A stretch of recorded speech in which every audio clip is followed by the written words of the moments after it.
From Desert Hills, here for the title matches of today's JBT event. Both divisions at once today. In the handicap division, Sammy Weinmiller is taking on Maggie Murillo. First time in the finals for Maggie, while Sam, a former invitational champion. Sam's got to win this game by 55 to tie. Where are you going? And 56 to win.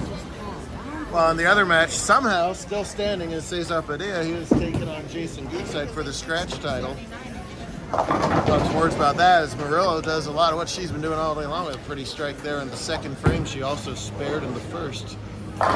So a great start for the Casa Grande residents looking to pick up her first win. Top qualifier plus 118. That means the lanes are pretty hard today. Sometimes that score misses the cut. That was good enough to be the top seed today. She just goes out there and does her thing. 89 average. Bowled 1, 2, 3, 5 games over 100 scratch to get to that plus 118, and another good shot there in the third. 10 years old, nothing wrong with that. We got bowlers way younger than that winning JBTs. I think at least 3 bowlers I can think off the top of my head under 10 years old that have won already this season. So any age, any skill level. And the highly skilled for Cesar. Let's see how he goes about this 10 pin. He's got about 8 different ways to shoot a 10 pin. He will go normal hook plastic that time and cover it up to tie up the match. Sam won the Arizona Invite 2 seasons ago, I want to say. Yes. Little ways back. It's the high finishing Weinmiller today as Lily finished 0th. Yeah, we won't talk about that anymore. There we go. All right, there we go. Was right behind Maggie most of the day, ended up at plus 95 for his 8 games to qualify. Second, he won a 3-way penultimate game as we're doing sprint all the way through. So the 2, 3, and 4 seeds all played each other. Cesar won that game in scratch. Sam won it in handicap to go up against these top seeds. Very short approach than just all timing and power.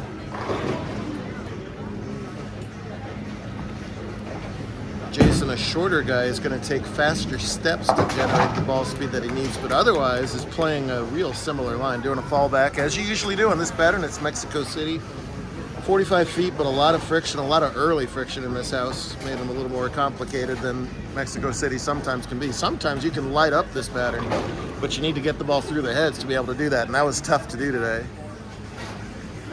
However, Jason on top of the field, ever since Game 5, where he shot 265 to jump into second place in match play. Shot 220, 190 to take the top seed at only plus 101. That was enough to lead today.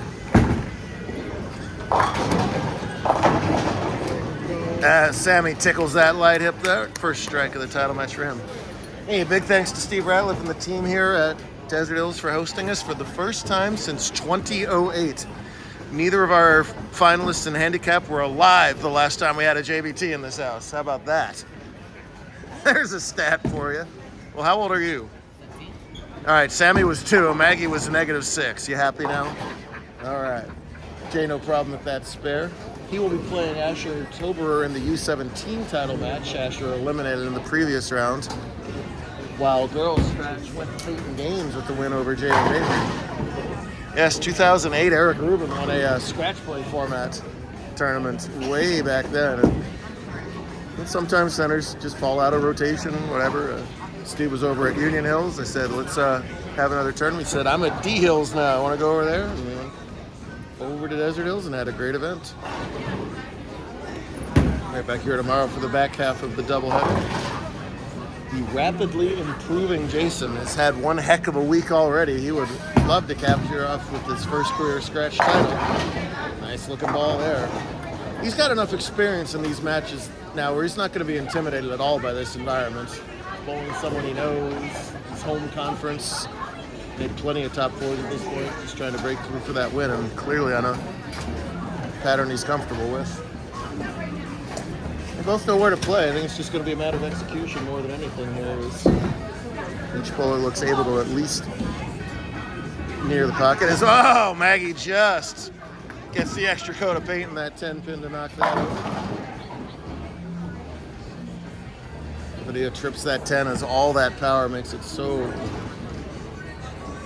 much more possible for him than other bowlers. That rev rate has just always been sick. Even since But it was just a little one. He has always had obscene rev rate, even for two-handers. Two-handers have various rev rates. Really good two-handers can toy with those rev rates, a la Simonson. It's usually massive crank, and he'll make other adjustments from there. He weighs the same as he did 5 years ago. He's just a foot taller. I remember those days. Back the last time we were in Desert Hills, perhaps. But when he hits the line square like that, you know it's going to be a good shot. And he slices that rack apart for 3 in a row and puts the pressure on, you'd say. Yeah, so I said he's had a good week already. He shot 300 in league for his first certified 300 game. And that was on a pattern as well. See, part of that junior elite league that Derek Boulea runs. They bowl on patterns every week, different patterns every week, from easy to hard, just like we do on our tour. That makes them so versatile, so ready for anything, and these kids are ready to compete at whatever next level they choose to go to. Similar line, and similar result as he shreds the rack right back at him. Double up, 9-pin game. Sammy's string ends at 2 over there with that whiff to the left. See how he goes about the head pin cluster. Got a hook. Oh, no. Third open of the match following that spare double nice string there, and an opportunity for Maggie, who's, remember, getting that 55 pins. As it stands, she's all even in the match, so Sam's got a lot of work to do in this back half. When you're at that average level, you just want to be going nice, hard, and straight like that, follow through and hit the head pin and hope for good things. She did all of that, but didn't get good things, as the 5-7 stands for.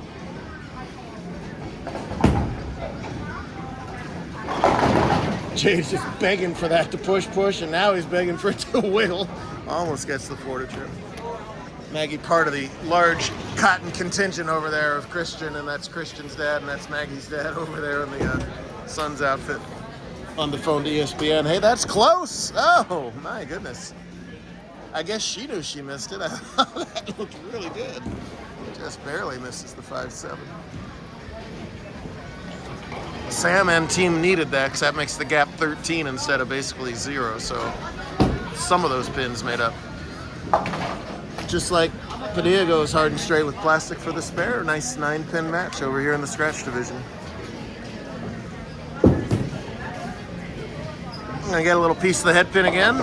Oh, a little too much of the head pin. The 5-7 has become a unusual 3-7. It's one of those back in the older Brunswick scoring system. A little graphic would pop up and it would go, unusual spare.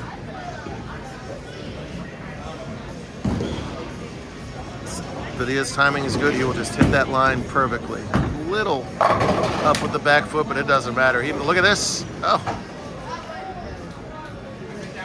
So Caesar, halfway through match play, was whining to me that, yeah, you heard me, that things just weren't going to go his way. And I said, well, why don't you strike out from here and just run the ladder? He literally did that. He shot 279 game 7 to get into the ladder, won the last match.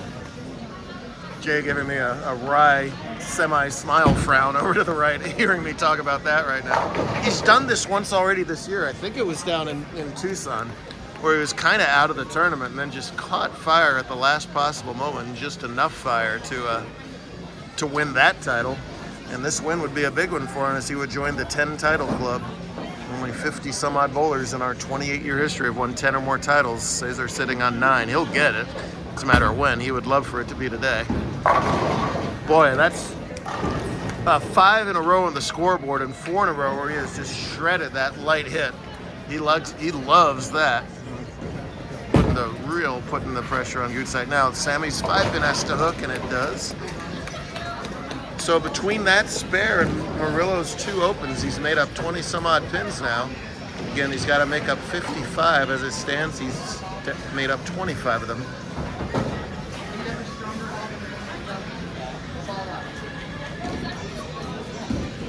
Jason still has room for 249.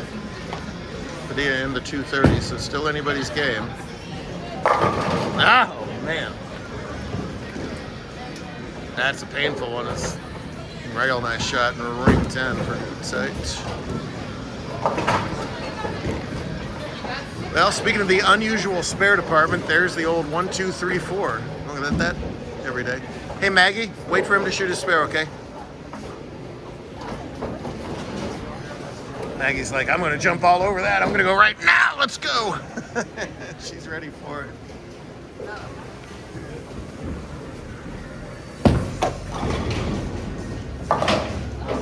Nice spare from Jason, no problem there, but now the max dwindles down to 238, and that's the pace that Scissor is on. It's a time running out type game. Hang on, ball. No, just gets that 4 to tickle over. Loses a little count, but it is yet another spare. Let's see what the youngster Murillo can come up with here. I don't know much about her, aside of that 10-year-oldness of her from Cotton Bowl bowling her league. Assume the Ortegas told her about us, so appreciate that. And that's another nice head pin shot. Wow, she's getting no breaks here. 3 times in a row head pin. She has gone 5-7, 3-7, 3-4. Yikes. A little tight. Yeah, that was what kept the scores low today. Is that sometimes you just get unlimited push on Mexico City. Today you got early friction. That time it doesn't push all the way, and that could be a deadly one. So Maggie's gonna hit the left goal post on that one. Well, now the plot is getting really thick here, isn't it? 55 seemed like a lot of pins to make up 3 frames ago.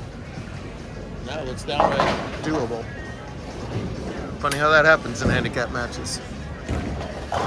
Well, ring 10 followed by a ball that wouldn't push might spell the end of an excellent day for Jason, but he has matured and will hold his head high. That might have been just a devastating loss for him before, but he knows how good he's doing and how quickly he's making strides.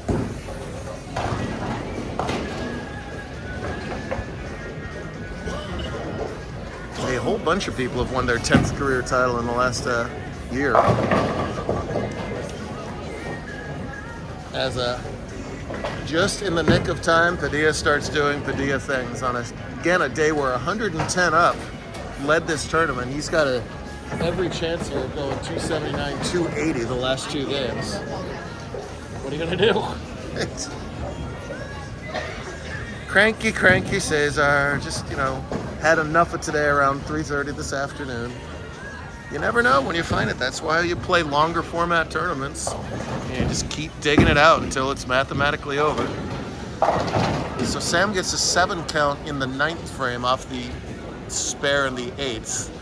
And with Maggie's only getting 6 pins in the 9th, Sam would lead by 43, having to make up 55 through 9 frames.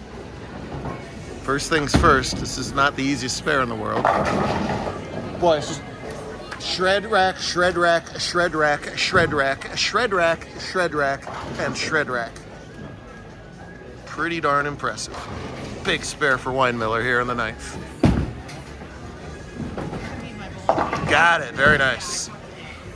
That's some good spare shooting the last couple frames there. 7th, 8th, 9. All good, makes this anybody's game in the 10th. So Maggie, he's gonna finish his whole 10th frame first. Okay.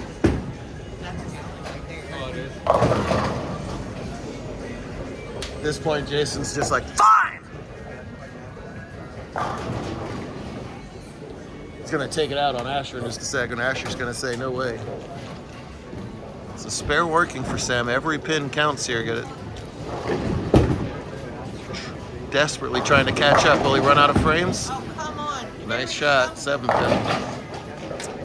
So now, spare strike is 164 minus the 55 is 109, right?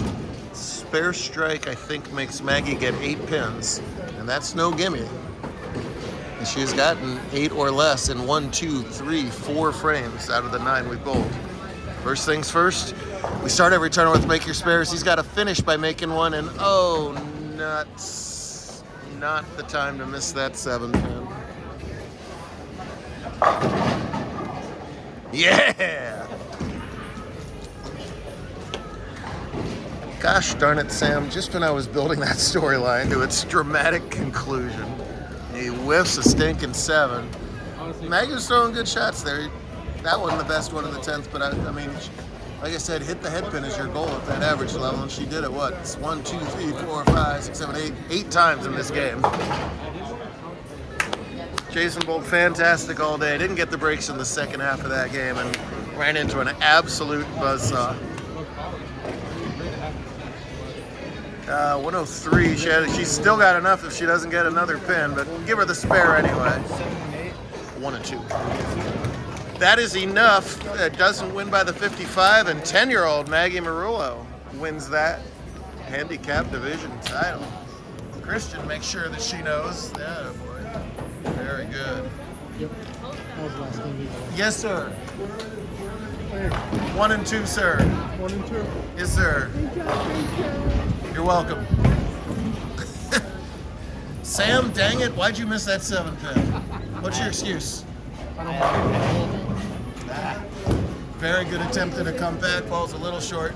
Meanwhile, the guy who was whiny McWineface I barely an hour and a half ago has missed twice since then. A 9 count in.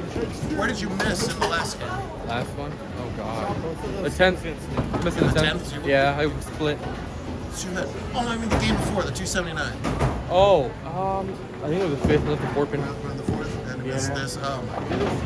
He did it against me. What did you say to him? That's right, I did it against That I didn't realize. No wonder you're giving me that Maybe look it's of 'cause I'm death ginger? over there. Maybe it's because I'm ginger. I think it's a ginger hatred going on there. Well, you get over there and take on Asher. Meanwhile, we'll see if Padilla can. It's a ginger battle for U17, so we'll see what happens there. You can only assume this will be a strike. You struck. Hey, you got 10 career titles. I believe you're the 5th. That's right, it's 10. I forgot about that. Did you do that? Well, you have Yeah, been that's reminded. right. Well, The one team event was going to be the 10th, but that took a little different turn. well done. Thank you very much. Part 2 coming up.